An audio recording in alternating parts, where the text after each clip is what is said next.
Good morning, students. Now we are going to start chapter 15, Properties of Triangle.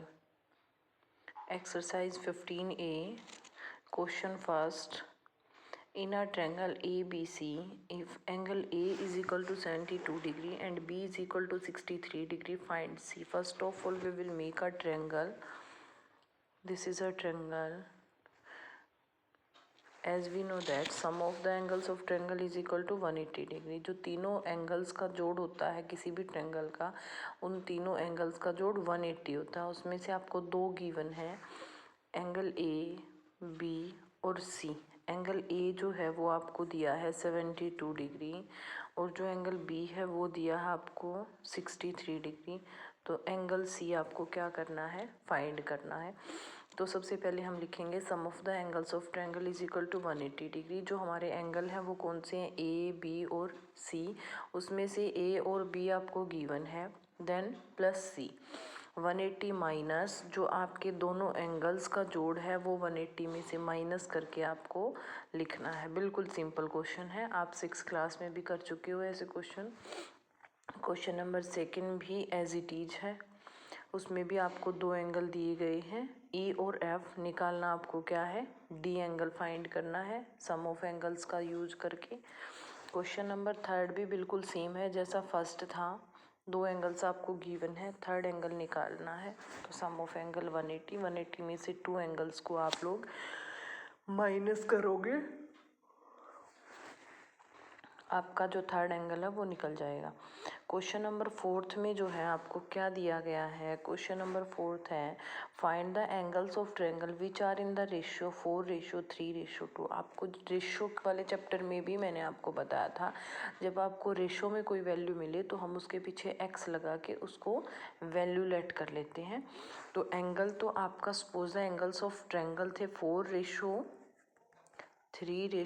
था, तो ये 4x हो जाएगा, ये 3x हो जाएगा और उससे अगले वाला 2x हो जाएगा। तो तीनों एंगल्स आपको मिल गए। ये ट्रायंगल मान लो आप, इसमें एक 4x है, एक 3x है और एक 2x है। तो इन तीनों को जोड़ के किसके इक्वल रखेंगे, 180 के इक्वल रख देंगे। तो आपकी जो x की वैल्यू है वो निकल जाएगी। x की वैल्यू निकलने के बाद आप इसके अंदर पुट कर दो तो आपके जो तीनों एंगल्स हैं वो निकल जाएंगे। नेक्स्ट जो है क्वेश्चन नंबर 5 है। Question number 5, one of the acute angle of right triangle is 30/60, find the other angle. जो एक एंगल है वो एक्यूट है, right angle is 36 degree, find the other. एक एंगल आपका एक्यूट है, एक राइट एंगल है, समूचा एंगल आपका 180 है। तो जो अदर एंगल है वो आपको निकालना है। तो दोनों का जोड़ करके 180 में से माइनस करेंगे तो दूसरा एंगल निकल जाएगा। सम जो हमारी प्रॉपर्टीज ऑफ ट्रायंगल है, इस फर्स्ट एक्सरसाइज में आपको सिर्फ यही सिखा रहा है कि जो ट्रायंगल है उसके 3 एंगल होते हैं और उसमें से हमें 2 एंगल दे रखे हैं और एक निकालना है। तो हम सम ऑफ 2 एंगल्स माइनस कर देंगे सम ऑफ 3 एंगल्स में से, तो आपका थर्ड एंगल निकल जाएगा। क्वेश्चन नंबर 6 में है the acute of right angle, right triangle are in the ratio 2:1 में दे रखा है। 2x और x हो जाएंगे दो एंगल, और एक एंगल उसने क्या कहा है, राइट ट्रायंगल। तो राइट ट्रायंगल है तो एक एंगल ओबियसली क्या हो जाएगा, उसके अंदर 90 डिग्री का हो जाएगा और दो एंगल उसने यहाँ पे दिए हैं। तो आपका जो एक्स की वैल्यू है वो फाइंड हो जाएगी। क्वेश्चन नंबर 7 में one of the angle of triangle is 100 degree. एक एंगल 100 है, दूसरा जो है अदर 2 एंगल्स आर इक्वल, दोनों एंगल इक्वल है, find each of the equal angles. जो एंगल आपके इक्वल है उनको हम एक्स लेट कर लेंगे। यहाँ पे ये एक्स लेट किया और एक आपके पास 180 था तो एक्स की जो वैल्यू है वो 40 हो गई। तो एक 100 था तो दो 40 के निकले, तो आपका जो जोड़ था वो 180 हो गया। इट मीन्स आप राइट हो। क्वेश्चन नंबर 8 में देखिए, जो क्वेश्चन नंबर 8 आपको दिया गया है, each of the 2 equal angles of N isosceles triangle is twice the third angle, find the angles of the triangle. जो आइसोसेल्स ट्रायंगल होती है आपकी, उसके दो साइड आपकी क्या होती हैं, इक्वल होती हैं। तो हमारे पास एक प्रॉपर्टी होती है equal angles opposite to equal sides. जो आपके जो अपोजिट वाले एंगल जो इक्वल होते हैं उसके सामने वाली साइड क्या होंगी, इक्वल होंगी। अगर आपके एंगल इक्वल हैं तो इसके सामने वाली साइड ये, इसके सामने वाली साइड भी क्या होंगी हमारी, इक्वल होंगी। ठीक है, और इक्वल अगर साइड है तो उनके सामने वाले एंगल भी हमारे क्या होंगे, इक्वल होंगे। इसलिए जो थर्ड एंगल था उसने वो एक आइसोसेल्स ट्रायंगल के अंदर वो x मान लिया, और जो दूसरे एंगल थे वो ट्वाइस थी, तो 2x और 2x हो गई। दोनों इक्वल एंगल जो है हमारे, वहाँ से आपका x की वैल्यू निकल के सारे एंगल आपके निकल जाएंगे। क्वेश्चन नंबर 9 में आपको क्या दिया गया है, if one angle of triangle is equal to the sum of other two, जो एक एंगल है दूसरे के जोड़ के इक्वल है, show that the triangle is right angle triangle. ये बताना है कि एक ट्रायंगल है जो वो राइट एंगल ट्रायंगल है या नहीं है। हम लेट करेंगे जो भी उसने कहा है।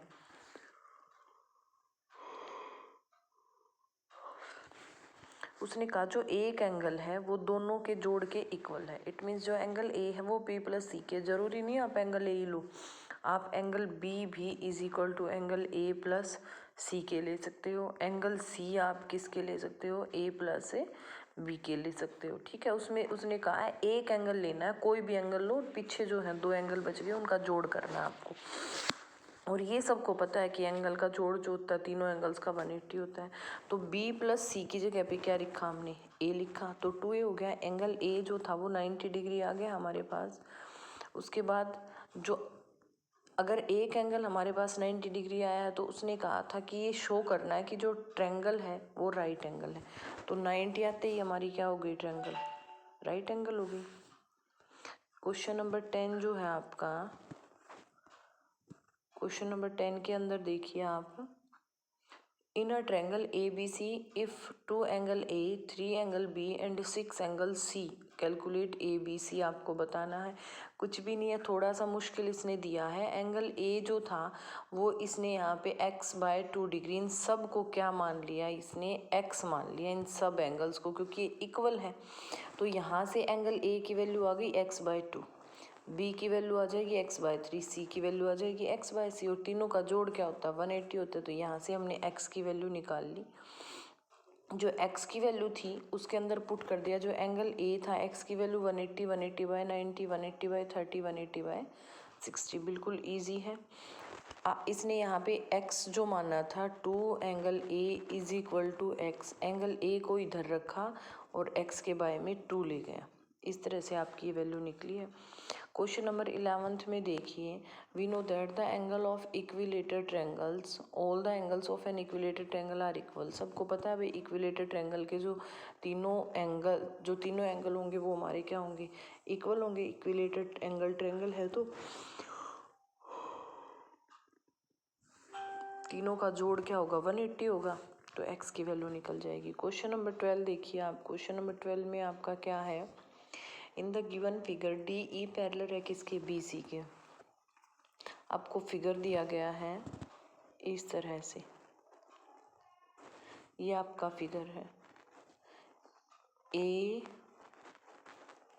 बी सी डी और ई, ये फिगर है आपका। अब देखिए इसने क्या कहा है, डी ई जो पैरेलल है वो किसके है भाई, बी सी के। तो angle A B C equal होगा किसके, ए डी ई के। अब सबको पता है ये कोरस्पॉन्डिंग एंगल है। जब दो पैरेलल लाइन है और एक इंटरसेक्ट लाइन है तो ये वाला एंगल और ये वाला एंगल हमेशा क्या होते हैं, इक्वल होते हैं, कोरस्पॉन्डिंग एंगल है भाई। ये आपको मैंने फर्स्ट जब चैप्टर 14 कराया था तभी भी आपको करा दिया था। तो जो टू पैरेलल लाइन को एक लाइन इंटरसेक्ट करती है उनके साथ जो एंगल बना हुआ है ये कोरस्पॉन्डिंग एंगल है, वो इक्वल है एक दूसरे के, क्योंकि ये कोरस्पॉन्डिंग एंगल है। और जब बी 55 डिग्री है तो ये अपने आप ही क्या हो गया, 55 डिग्री हो गया। सेकंड पार्ट में आपसे क्या पूछा गया है कि जो एंगल ए ई, आपको ए डी ई फाइंड करना था वो कर दिया। अगला है एंगल ए ई डी, आपको अगले उसमें क्या फाइंड करना है, ई एंगल फाइंड करना है। अब सबको पता है ए बी सी जो है वो 180 डिग्री होता है। जब आप सी एंगल निकालोगे यहाँ से, ये ऐसे दिया था, ये बी है ये सी है और ये ई है और ये डी है और ये ए है, ये इक्वल है तो ये भी तो इक्वल है। ठीक है। अब ए बी सी में से आप ए बी आपके पास 65 है और बी आपके पास क्या है 55, दोनों को जोड़ के सी आ जाएगा, जो सी आएगा वही क्या होगा ई होगा। ठीक है, तो एंगल जो सी है वो इस तरह से फाइंड किया जाएगा। क्वेश्चन नंबर 13 है, कैन अ ट्रेंगल है, क्या हम ये ट्रेंगल बना सकते हैं या नहीं, ये पूछा है। टू राइट एंगल्स नहीं बन सकती क्योंकि दोनों का जोड़ ही 180 हो जाएगा, राइट एंगल्स हो जाएंगे तो एक जो एंगल है वो 90 होता है, दूसरा भी 90, तो थर्ड एंगल के बिना हमारी ट्रेंगल नहीं बनेगी।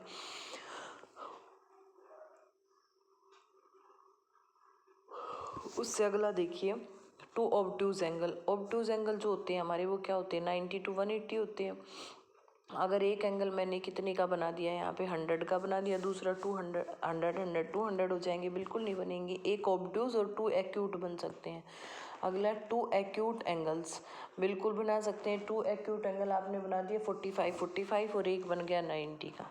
ठीक है, उसके बाद देखिए क्वेश्चन जो अगला, ऑल एंगल्स मोर देन 60 बिल्कुल नहीं बन सकते। अगर आपने 60 से ज़्यादा के एंगल बना दिए तो जोड़ जो आपका वो 180 नहीं बनेगा। उससे अगला क्वेश्चन है आपका, ऑल एंगल्स लेस देन 60 बिल्कुल नहीं बन सकते। अगर 60 से कम बना दिए तो आपका जोड़ 180 नहीं बनेगा। उससे next, all angles equal to 60 बिल्कुल बन सकते हैं, 60 60 60 180 बन जाएगा। क्वेश्चन नंबर 14 है, can an isosceles triangle can an isosceles triangle be right triangle, बिल्कुल हो सकती है। It will be an isosceles right triangle हो सकती है। कैन इस तरह से हो सकती है, वो ऐसे और ऐसे, ये होगी राइट एंगल ट्रेंगल, और ये जो साइड है ना ये दोनों उसने इक्वल ले ली और ये 90 डिग्री हो जाएगा, तो ये आपकी आइसोसेल्स राइट एंगल ट्रेंगल बन सकती है। नेक्स्ट है आपका, can a right triangle be a scalene triangle. Yes sir, right triangle can have all sides of different measure. Can a right triangle be an equilateral triangle? No, it cannot be an equilateral triangle since the hypotenuse square will be sum of the square, the other two sides. Next आपका, can obtuse triangle be an isosceles triangle? Yes, if an obtuse triangle has an obtuse angle of 120 and other two angles of 30 each. Question number 15 देखिए आपका। Question number 15 में आपके fill in the blanks हैं। A right triangle can not have an obtuse angles. The acute angles of right triangles the acute angles of right triangle are equal to the sum of 90 degree. Each acute angle of an isosceles right triangle measure 45 degree since their sum is equal to 90. Fourth है, each angle of an equilateral triangles measure 60 degree. The side opposite the right angles of right triangle is called a hypotenuse. The sum of the length of the side of triangle is called its perimeter.